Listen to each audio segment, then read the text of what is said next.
নমস্কার বন্ধুরা, তোমাদের সকলকে স্বাগত জানাই তুলির আজব রান্নাঘরে। তো এখানে তোমরা দেখতেই পাচ্ছ যে আমি বেশ কিছুটা চিংড়ি মাছ নিয়ে নিয়েছি। মাছগুলো বেশ ছোট, তাই আমি মাথাগুলোকে আলাদা করে নিলাম। এবার এই মাথাগুলো দিয়েই হবে বড়া। এর ভেতরে এই যে মাছের মাথা একটা খাওয়ার থাকে, এটাকে অবশ্যই ফেলতে হবে। এই যে এটা চিংড়ি মাছ খায়, এটা মোটে ভালো জিনিস নয়। এটা ফেললে ভালোই হবে। এই কত বড় বড় এই যে মাছের মাথা, এগুলোকে থাকে।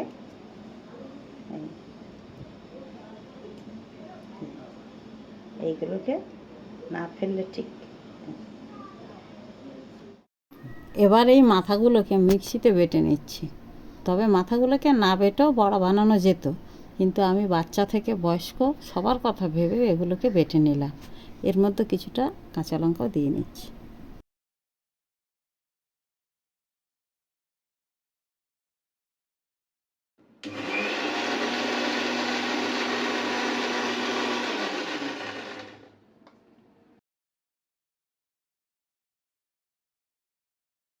তো বন্ধুরা, আমাদের বাটাটা এবার তৈরি।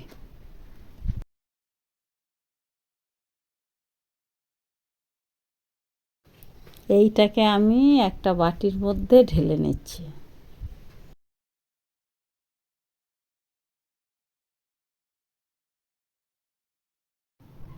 এবার এর মধ্যে একটু কাঁচা লঙ্কা কুচি দিলাম,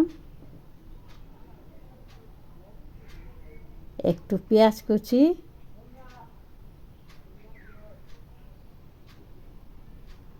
ছোটো চামচের হাফ চামচ কালো জিরে, আন্দাজ মতো নুন,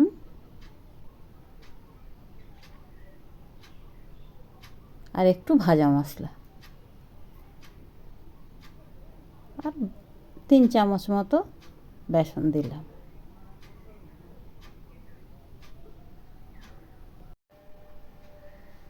তবে সামান্য একটু চিনি দিলাম, তোমরা চিনি নাও দিতে পারো, কারণ চিংড়ি মাছ তো মিষ্টি হয়। এবারে একটু এটাকে ভালো করে ফেটিয়ে নেব। অনেকক্ষণ ধরে ফাটাতে হবে, তাহলে কি হবে, বড়াটা বেশ ফুলবে ভালো।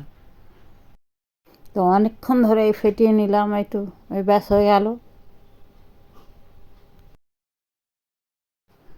এই ব্যাটার আমার তৈরি হয়ে গেছে। এবার কড়াইতে তেল দিলাম, 2-3 চামচ মতো তেল দেবো, সাদা তেল, তবে তোমরা সর্ষে তেলও করতে পারো। তেলটা গরম হয়ে গেছে,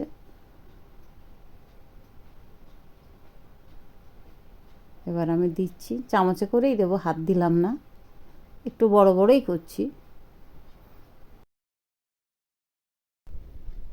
এই চামচে করে এগুলো দিলাম, কিন্তু আমি বেশি তেল না দেওয়াতে বড়াগুলো খুব ফুলবে না। তেলটা বেশি দিলে হয়তো ফুলতো অনেকটাই। এবার আমার দেওয়া হয়ে গেছে, এবারে উল্টাতে হবে। একটু খুব তেল টানে চিংড়ি মাছ বলে কথা, আর ব্যাস না।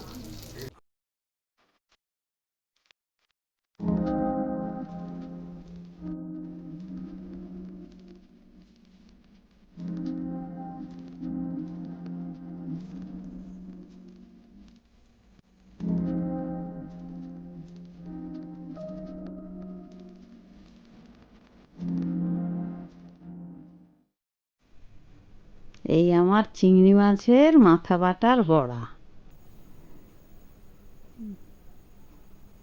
এই একটা একটা করে বড়াগুলোকে নামিয়ে নিলাম।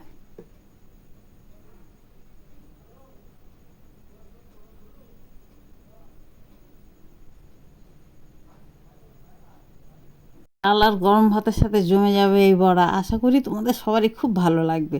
তোমরা সবাই এটা বাড়িতে বানিয়ে এবং খেয়ে দেখো কেমন লাগলো। তুলির এই আজব রান্নাঘরের রান্না কমেন্টে অবশ্যই জানিও।